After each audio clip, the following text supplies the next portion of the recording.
कैसे हो बच्चों। पार्ट वन मैंने शूट कर लिया था, ठीक है, कॉस्ट का। आज हम करने वाले हैं पार्ट टू। ठीक है, अब हम पार्ट टू में क्या पढ़ने वाले हैं। पार्ट वन में हमने पढ़ लिया था कि टोटल वेरिएबल कॉस्ट क्या होता है, टोटल फिक्स्ड कॉस्ट क्या होता है। ठीक है, ऊपर ऊपर से हमने पढ़ लिया था डेफिनेशन। जिसने पार्ट वन नहीं देखा, पार्ट वन जाकर के देख लो, ये पार्ट टू है, तभी समझ में आएगा। अब पार्ट टू के अंदर हम डिटेल में पढ़ेंगे टोटल वेरिएबल कॉस्ट और टोटल फिक्स्ड कॉस्ट के बारे में, उनका ग्राफ पढ़ेंगे। ठीक है, और उनके टेबल की हेल्प से हम उनको समझने की कोशिश करेंगे। अब ध्यान से समझना, बहुत ही इजी है। देखो यहां पे मैंने क्या लिखा है, टोटल वेरिएबल कॉस्ट जो है उसका full form, total variable cost definition मैंने लिखवा दिया था। मतलब कि जैसे जैसे लेवल ऑफ प्रोडक्शन बढ़ाओगे, ठीक है, तो ज्यादा वेरिएबल्स चाहिए, यानी लेबर। लेबर क्या होता है, वेरिएबल फैक्टर। तो वेरिएबल फैक्टर्स के ऊपर जो कॉस्ट खर्च होती है उसे हम क्या बोलते हैं, वेरिएबल कॉस्ट। ठीक है, तो तुम्हें पता है मैं प्रोडक्शन बढ़ाते जाऊंगा, ठीक है, तो मेरा इलेक्ट्रिसिटी भी ज्यादा जाएगा, मेरे को लेबर भी ज्यादा देना पड़ेगा, है ना। तो ये जो प्रोडक्शन के साथ, लेवल ऑफ प्रोडक्शन के साथ जो भी कॉस्ट चेंज होता है उसे हम क्या बोलते हैं, वेरिएबल कॉस्ट। ठीक है, तो टोटल वेरिएबल कॉस्ट का मतलब जितना भी वेरिएबल फैक्टर लगा उसका टोटल कॉस्ट कितना आया, ठीक है, उसे टोटल वेरिएबल कॉस्ट। अब इसका नेचर पढ़ते हैं। टोटल वेरिएबल कॉस्ट को हम शॉर्ट में टीवीसी भी लिखेंगे। ठीक है, अब ध्यान से समझना, यहां पे मैंने क्या बोला है कि टोटल वेरिएबल कॉस्ट शुरू में initially increases with decreasing rate. इसका लॉजिक भी बताऊंगा पीछे कि ऐसा क्यों लिखा है, सब कुछ समझ में आएगा। बस अभी समझ लो कि जो टोटल वेरिएबल कॉस्ट है ना, वो शुरू में बढ़ता तो है बट डिक्रीजिंग रेट से बढ़ता है, फिर बाद में वो बढ़ता है लेकिन इंक्रीजिंग रेट से बढ़ता है। देखो यहाँ पे मैंने क्या लिखा है, initially it increases with decreasing rate, thereafter it increases with increasing rate. मतलब शुरू में बढ़ता है लेकिन डिक्रीजिंग रेट से बढ़ेगा, यानी कि पहले 10 बढ़ा, फिर दूसरी बार बढ़ेगा लेकिन 8 बढ़ेगा, फिर तीसरी बार भी बढ़ेगा 7 बढ़ेगा, फिर एक टाइम ऐसा आएगा कि वो बढ़ेगा लेकिन इंक्रीजिंग रेट से बढ़ेगा। ठीक है, अब इसके पीछे का लॉजिक क्या है वो हम पढ़ चुके हैं, कौन से चैप्टर में, प्रोडक्शन फंक्शन वाले चैप्टर में। ठीक है, तो इसके पीछे का लॉजिक नहीं बता रहा, फिलहाल ये टेबल समझ लो। टेबल में क्या बताया मैंने, ये देखो मैंने क्या लिखा है, लेबर। लेबर क्या होते हैं, वेरिएबल फैक्टर होते हैं। तो लेबर के ऊपर जो भी खर्चा होगा उसे मैं क्या बोलूंगा, वेरिएबल कॉस्ट बोलूंगा। ठीक है, मान लो यहां पे मैंने, जब मैं जीरो लेबर, यानी वेरिएबल फैक्टर जीरो, जब वेरिएबल फैक्टर जीरो है और एक लेबर को मैं 100 रुपए की दिहाड़ी दे रहा हूं, मान लो, ठीक है, जब मेरे पास लेबर जीरो है तो मेरे पास टोटल प्रोडक्शन भी कुछ भी नहीं हो रहा होगा, है ना। और टोटल प्रोडक्शन कुछ भी नहीं है, लेबर भी कुछ भी नहीं है, तो इसका मतलब लेबर के ऊपर खर्चा भी एक भी रुपए नहीं हो रहा, यानी ये सब जीरो जीरो जीरो। तो पर यूनिट जो लेबर कॉस्ट है, पर यूनिट जो लेबर कॉस्ट है वो क्या आ रही है, जीरो आ रही है। अब ध्यान से समझना, अब देखो यहां पे लेबर कितने से बढ़ गया, एक यूनिट का चेंज हुआ, है ना। जब एक यूनिट का चेंज हुआ, वेरिएबल फैक्टर में एक यूनिट का चेंज हुआ, तो एक लेबर के लिए मैं कितने रुपए पे कर रहा हूं, 100 रुपए पे कर रहा हूं। तो अब मेरा कितने का चेंज आया, 100 रुपए का। ठीक है, और प्रोडक्शन मान लो 10 यूनिट का प्रोडक्शन हुआ, टीपी मतलब total production, total production 10 unit का हुआ। ठीक है, एक लेबर ने 100 रुपए में काम किया और 10 यूनिट प्रोड्यूस करके दिया, तो मैं पर यूनिट कितना, पर यूनिट वेरिएबल कॉस्ट कितना आया ये निकाल सकता हूं। देखो 100 रुपए में 10 यूनिट प्रोड्यूस हुए, 100 रुपए में 10 यूनिट प्रोड्यूस हुए, तो पर यूनिट यानी एक यूनिट में कितना आएगा, तो 100 रुपीज डिवाइडेड बाई 10। तो क्या मैं बोल सकता हूं पर यूनिट जो वेरिएबल कॉस्ट है वो 10 रुपए है, बोल सकता हूं। ठीक है, अब ध्यान से देखना, अब देखो यहां पे एक और लेबर लगाया मैंने, ठीक है, तो प्रोडक्शन जो है वो क्या हो गया, 10 से 25 हो गया। ठीक है, प्रोडक्शन बढ़ेगा भाई, है ना। अब तो टोटल 2 लेबर काम कर रहे हैं ना, तो प्रोडक्शन बढ़ेगा 25 टोटल प्रोडक्शन क्या हो गया, 25 यूनिट का। अब मैंने 2 लेबर लगा रखे हैं काम पे, जब मैंने 2 लेबर काम पे लगाए तो क्या होगा, एक लेबर का 100 रुपए, तो 2 लेबर के हिसाब से कितने रुपए लग जाएंगे, 200 रुपए लग जाएंगे, और टोटल प्रोडक्शन कितना हो गया, 25 रुपए का। तो क्या मैं बोल सकता हूं कि 200 रुपए खर्च हुए और पर लेबर 25 रुपए, तो 8 रुपए पर यूनिट, यानी एक यूनिट को, 25 यूनिट को बनाने के लिए 200 रुपए लगे, तो एक यूनिट को बनाने के लिए 8 रुपए लगे होंगे। पर यूनिट वेरिएबल कॉस्ट क्या हो गया, कम हो गया।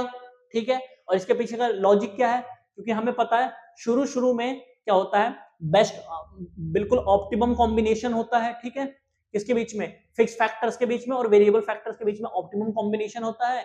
और काम करते करते जो भी तुम्हारे वेरिएबल फैक्टर्स होते हैं, जो लेबर्स होते हैं, उनके अंदर स्पेशलाइजेशन आ जाती है। इसलिए क्या होता है, पर यूनिट जो वेरिएबल कॉस्ट है वो धीरे धीरे कम होने लगता है और एफिशिएंसी बढ़ जाती है स्टार्टिंग में। लेकिन जब ज्यादा काम करने लगते हैं, जब ज्यादा काम करने लगते हैं क्या होता है, वो जो कॉम्बिनेशन है वो टूट जाता है और जो फिक्स फैक्टर है उसका क्या होने लगता है, ओवर यूटिलाइजेशन होने लगता है। ये सारी चीजें हम ना प्रोडक्शन फंक्शन वाले चैप्टर में पढ़ चुके हैं। इसके पीछे का बिल्कुल डिटेल लॉजिक मैंने बता रखा है। अगर मैं अभी बताने चला गया ना तो फिर हम उसी चैप्टर में चले जाएंगे, इसलिए अभी नहीं बता रहा मैं। उसकी भी वीडियो में डाल दूंगा, ठीक है, फिर और अच्छे समझ में आ जाएगा। यहाँ पे देख लो फिलहाल, ठीक है। अब देखो, तो ये मैंने निकाला 8 रुपए पर यूनिट हो गया। अब उसके बाद एक और लेबर लेकर के आया, 3 लेबर के हिसाब से 300 रुपए लगेंगे और टोटल प्रोडक्शन 50, तो 50 डिवाइडेड बाई 300, 6 रुपया पर यूनिट बना। फिर उसके बाद एक और लेबर लेकर के आया मैं, ठीक है, एक और लेबर, तो total production 400, per unit variable cost इतने रुपए। अब एक चीज बताओ, देखो शुरू में क्या हुआ, शुरू में क्या हुआ, बढ़ तो रहा है, ठीक है, टोटल लेबर कॉस्ट बढ़ तो रहा है, लेकिन क्या हो रहा है, डिक्रीजिंग रेट से बढ़ रहा है।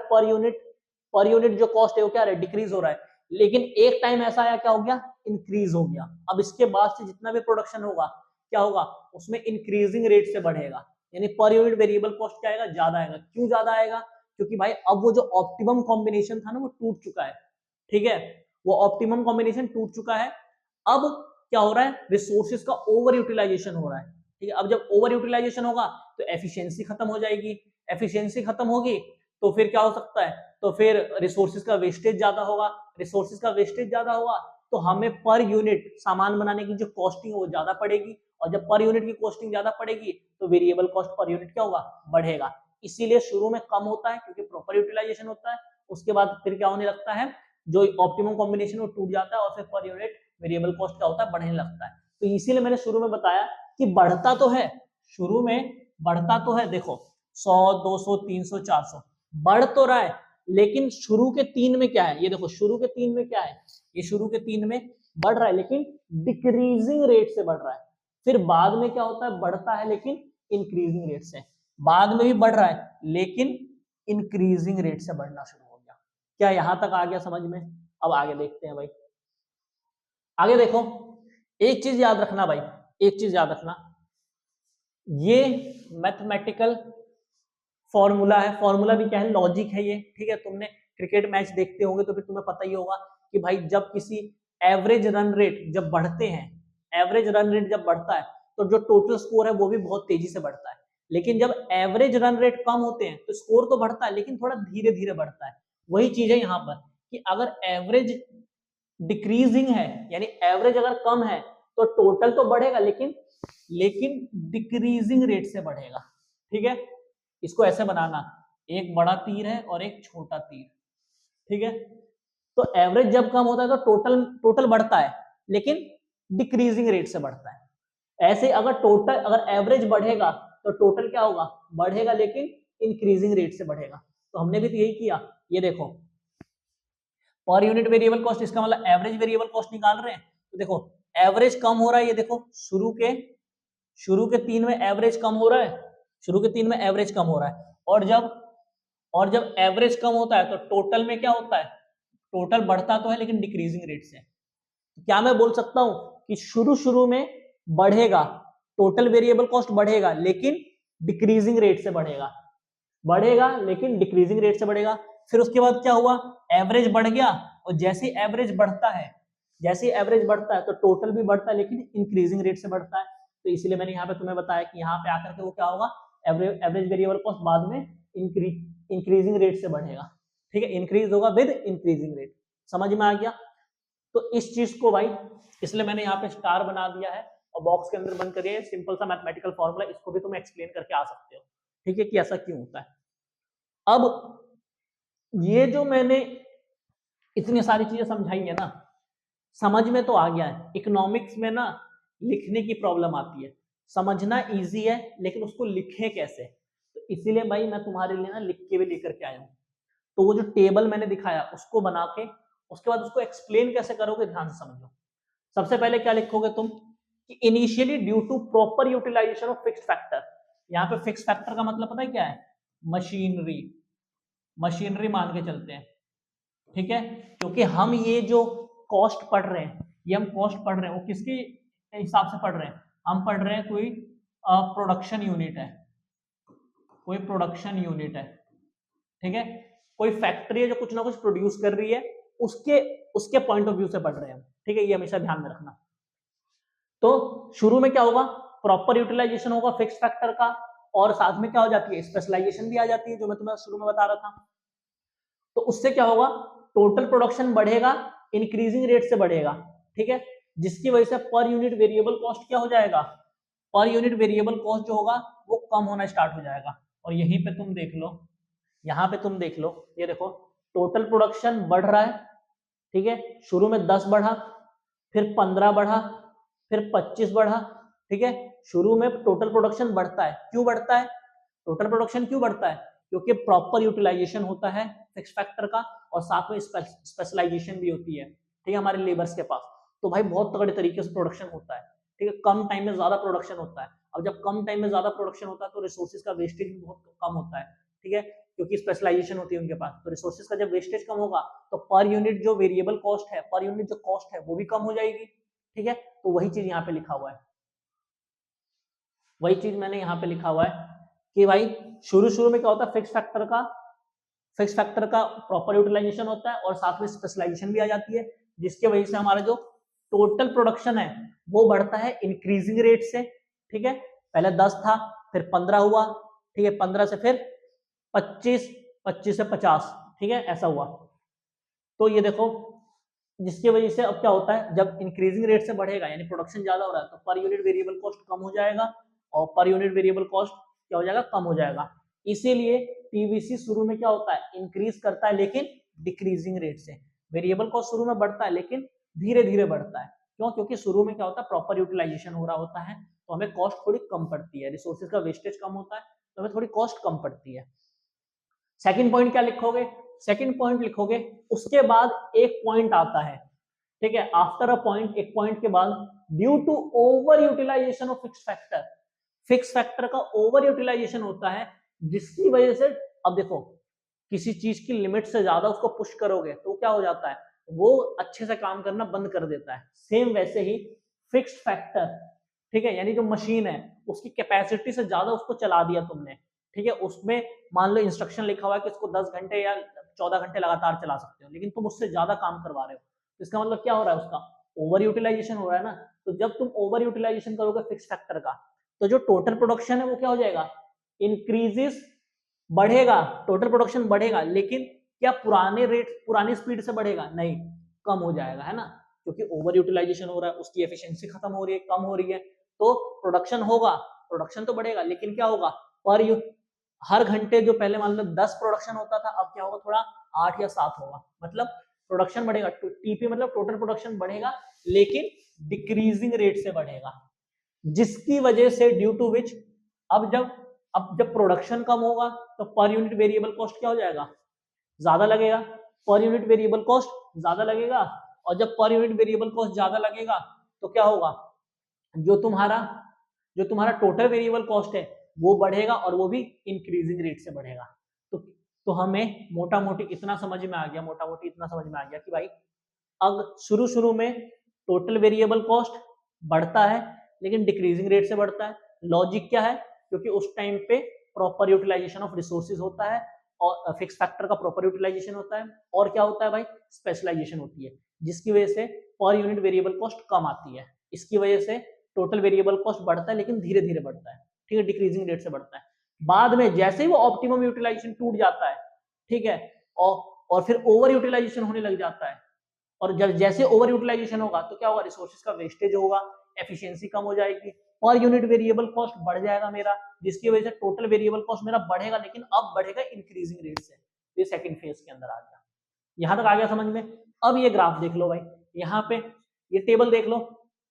आउटपुट पहले 0 आउटपुट प्रोड्यूस करता था, तो जब मैं कुछ भी प्रोड्यूस करूंगा ही नहीं, तो इसका मतलब एक भी लेबर काम पे नहीं लगाऊंगा, और जब एक भी लेबर काम पे नहीं लगाऊंगा तो मेरे को टोटल वेरिएबल कॉस्ट 0। मान लो एक आउटपुट प्रोड्यूस किया और टोटल वेरिएबल कॉस्ट 10 आया, फिर 2 आउटपुट प्रोड्यूस किया, टोटल वेरिएबल कॉस्ट, एक सेकेंड,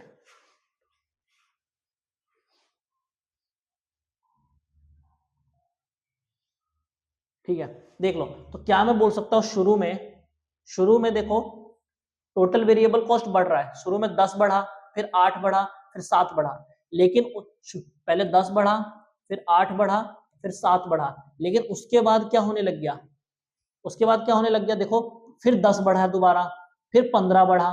क्या मैं बोल सकता हूं शुरू में वेरिएबल कॉस्ट धीरे धीरे बढ़ रहा है, 10 फिर 8 फिर 7, बढ़ तो रहा है variable cost, total variable cost, ये देखो टीवीसी लिखा है मैंने, टोटल बढ़ रहा है लेकिन हर बार डिक्रीजिंग रेट से बढ़ रहा है यहां तक। फिर उसके बाद 7 से दोबारा 10 हुआ, फिर 10 से 15, फिर इंक्रीजिंग रेट से बढ़ना शुरू हो गया।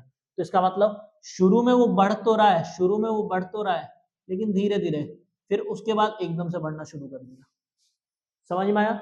शुरू में डिक्रीजिंग रेट से, फिर उसके बाद इंक्रीजिंग रेट से बढ़ना शुरू हो गया।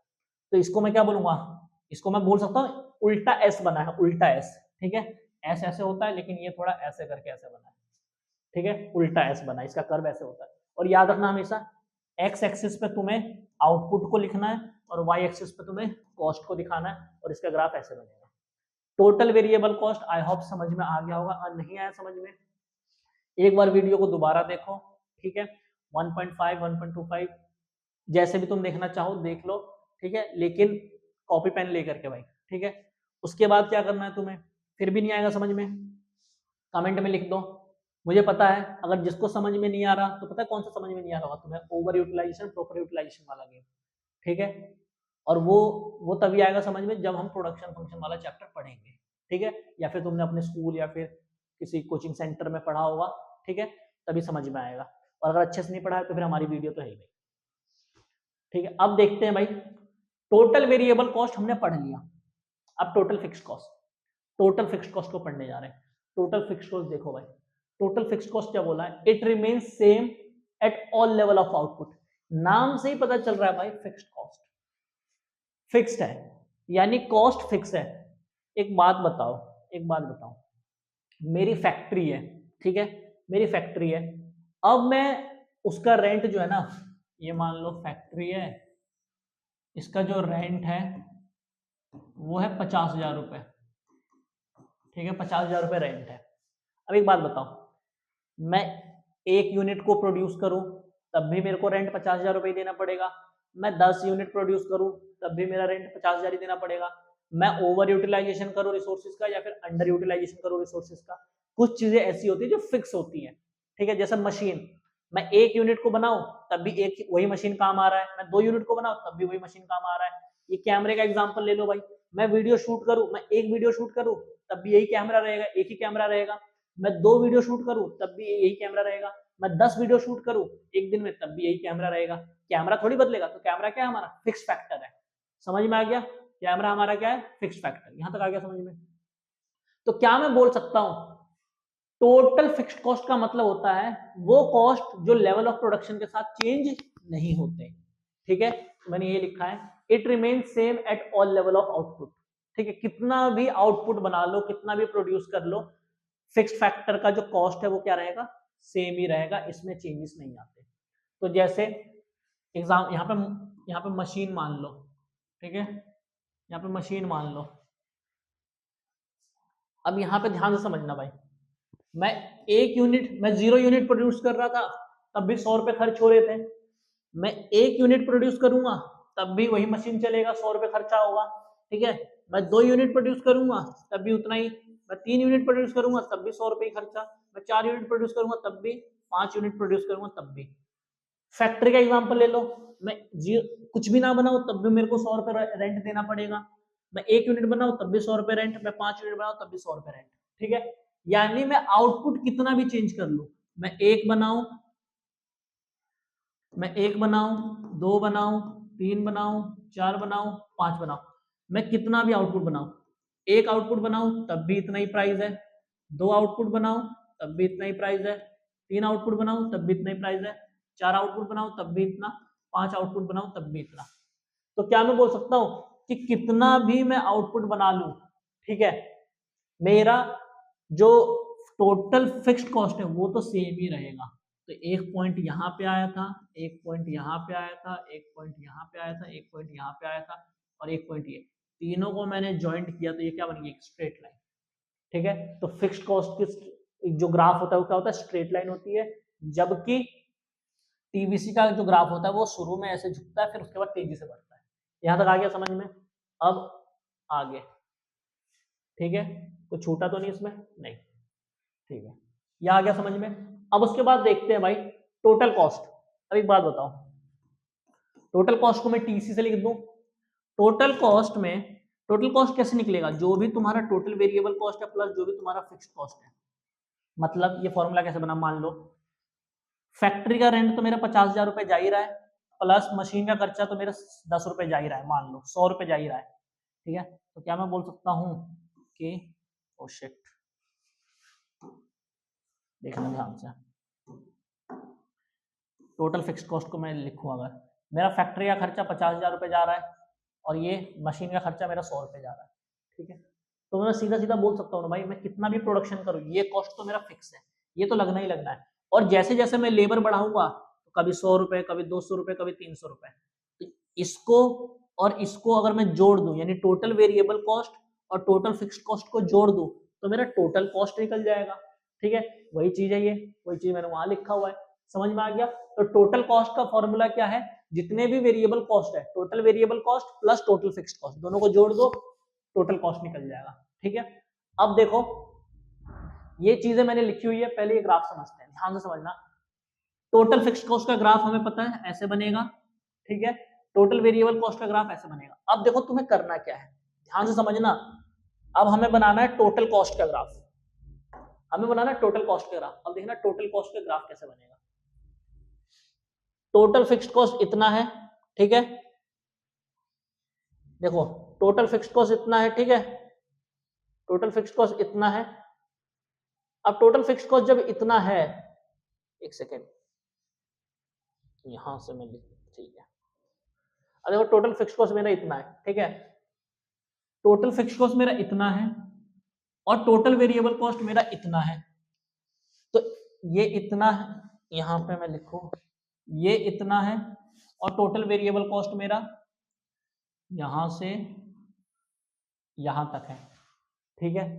तो मेरे को टोटल कॉस्ट, अगर मेरे को टोटल कॉस्ट निकालना है तो टोटल वेरिएबल में टोटल फिक्स को प्लस करूंगा, तो ये जो टोटल वेरिएबल है उसमें इस टोटल फिक्स को ऊपर ऐसे लगा दूंगा, यानी यहां से लेकर के पूरे यहां तक मेरा क्या बन गया, टोटल कॉस्ट, ठीक है। इतने में मैंने इस पूरे को प्लस कर दिया, तो देखो ये इतना और वो इतना, इतने को मैं इतने इसके ऊपर प्लस कर दूं, तो ये जो बिंदु आया, ठीक है, एक ये बिंदु, ऐसे ही या इस वाले पॉइंट पे देखो, क्या मैं इस वाले पॉइंट पे बोल सकता हूं कि इतना ही मेरा टोटल फिक्स्ड कॉस्ट है और इतना ही वेरिएबल कॉस्ट है, तो इतना ये, और देखो इतना हिस्सा ही मेरा टोटल फिक्स्ड कॉस्ट है, यानी इतना ही हिस्सा मेरा टोटल फिक्स्ड कॉस्ट है और इतना ही हिस्सा मेरा इस पॉइंट पर टोटल वेरिएबल कॉस्ट है। तो अगर मैं दोनों को जोड़ दूं, इस एक के ऊपर एक लगा दूं, तो ये टोटल इतना बन गया, तो इतने में इतना और जोड़ दूं मैं, यहां पे आएगा, ठीक है। अब यहां पे देखो ये वाला पॉइंट, ये वाला पॉइंट, इस वाले पॉइंट में क्या मैं बोल सकता हूँ, टोटल वेरिएबल कॉस्ट 0 है और टोटल फिक्स्ड कॉस्ट इतना है, टोटल फिक्स्ड कॉस्ट इतना है, टोटल फिक्स्ड कॉस्ट इतना है और टोटल वेरिएबल कॉस्ट 0 है। तो इतने में 0 जोड़ूंगा तो इतना ही आएगा, यानी कि यही पॉइंट हो जाएगा। तो अब मैं इसको मिलाऊं अगर, ठीक है, तो ये तुम्हारा बन गया टोटल कॉस्ट। थोड़ा ग्राफ ढंग से बना नहीं है, एक चीज याद रखना, इसका एंडिंग पॉइंट, ठीक है, और टीवीसी का एंडिंग पॉइंट और इसका एंडिंग पॉइंट सेम बिल्कुल एक ही लाइन में होना चाहिए। ये टीसी का एंडिंग पॉइंट, ठीक है, ये टीसी का एंडिंग पॉइंट, ये तुम्हारा टीवीसी का एंडिंग पॉइंट और ये तुम्हारा टीएफसी का एंडिंग पॉइंट, तीनों एक ही लाइन में आने चाहिए बिल्कुल ऐसे। अगर मैं ऐसे सीधी लाइन खींचू तो ये बिना स्केल के बनाई, इसलिए थोड़ा आगे पीछे हो गया, ठीक है। अब देखते हैं आगे, तो यहां तक पता चल गया तुम्हें। अब इसको पढ़ लेते हैं हम भाई, यहाँ पे क्या लिखा है, टीसी यानी टोटल कॉस्ट का जो कर्व है इज ग्रेटर देन टीवीसी, और या फिर बोल सकते हो टीसी कर्व जो है वो हमेशा टोटल कॉस्ट का जो कर्व है वो हमेशा इस टोटल वेरिएबल कॉस्ट के कर्व से ऊपर ही रहेगा, यही लिखा हुआ है यहाँ पे, ठीक है। और इसके पीछे का रीजन क्या है, क्योंकि इसके पीछे का रीजन ये है कि टोटल वेरिएबल कॉस्ट जो है ना, टोटल वेरिएबल कॉस्ट तो अकेला है, लेकिन टोटल कॉस्ट के अंदर टोटल वेरिएबल कॉस्ट भी मिला हुआ है और प्लस टोटल फिक्स्ड कॉस्ट भी मिला हुआ है, इसीलिए टोटल वेरिएबल कॉस्ट से हमेशा ऊपर ही रहेगा क्या तुम्हारा टोटल कॉस्ट। यहां तक आगे समझ में। अब उसके बाद TC curve is parallel to TVC, ठीक है। यहां पर मैंने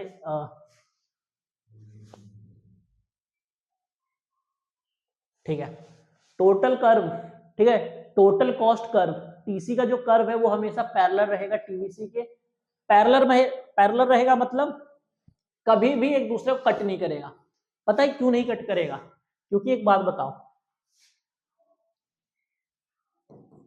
एक बात बताना ध्यान से, एक बात बताना,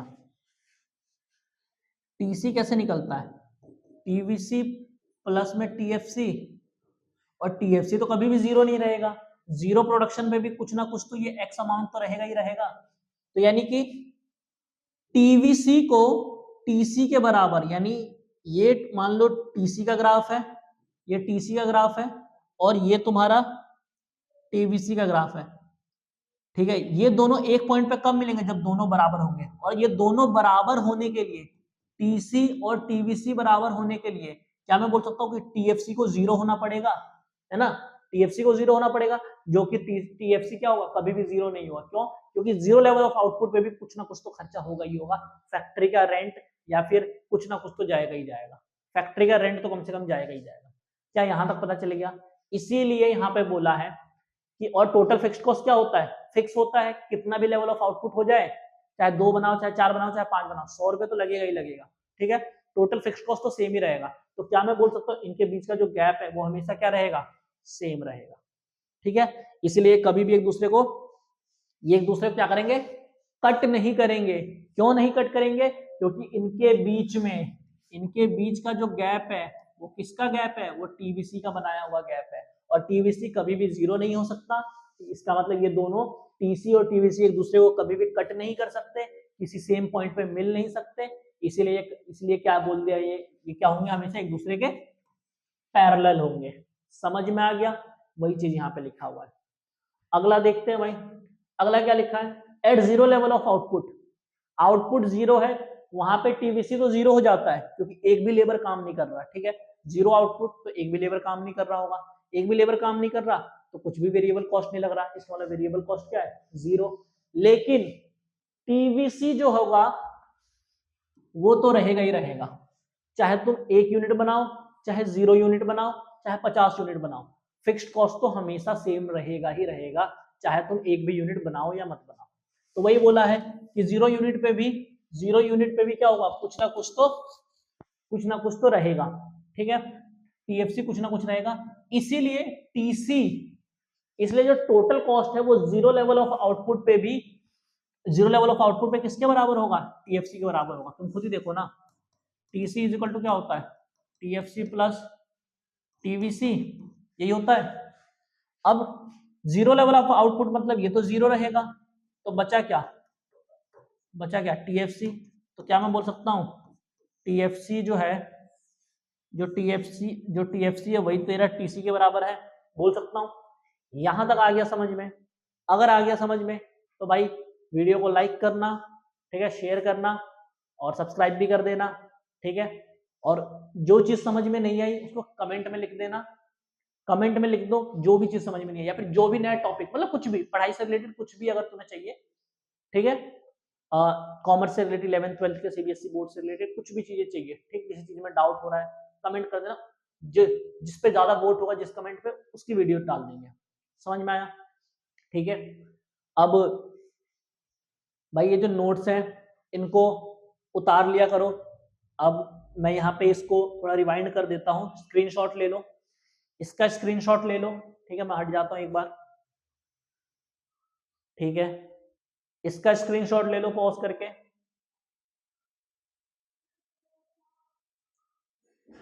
उसके बाद अब इसका भी ले लो स्क्रीनशॉट, इसका भी ले लो पॉज करके, और अब इसका भी ले लो, ठीक है, और अब इसका भी ले लो। अब हमारे कॉस्ट वाले चैप्टर का तीसरा पार्ट आएगा नेक्स्ट वीडियो, जिसके अंदर एवरेज कॉस्ट और मार्जिनल कॉस्ट, दो चीजें रह जाएंगी। दो चीजें इसमें समझ ली। पहला पार्ट 1 जरूर देखना, उसमें इंट्रोडक्शन है, बेसिक बताया इस चैप्टर का, पूरा फाउंडेशन बिल्ड किया है। उसके बाद टीवीसी और टीएफसी को डिटेल में यहाँ पे समझ लिया। उसके बाद अब हम नेक्स्ट जो पढ़ेंगे वो पढ़ेंगे हम एवरेज कॉस्ट और मार्जिनल कॉस्ट, ठीक है। फिर ये कॉस्ट का चैप्टर खत्म हो जाएगा। 3 पार्ट है, आधे आधे घंटे की वीडियो है, तीनों 20-20, 25-25 मिनट की वीडियो है, ठीक है, देख लेना। ऑलमोस्ट 1.5 घंटे में एक चैप्टर तुम्हारा खत्म विद नोट्स, ठीक है। उसके बाद तुम्हारे पास जो भी बुक है, एनसीईआरटी है या फिर कोई भी तुम अदर पब्लिकेशन, अदर राइटर की बुक अगर प्रेफर करते हो, उसके पीछे के क्वेश्चंस कर लेना, मोर देन इनफ 11th के लिए, ठीक है। और पढ़ाई पे ध्यान लगाओ, अच्छे से पढ़ो और वीडियो को शेयर कर देना भाई। Thank you.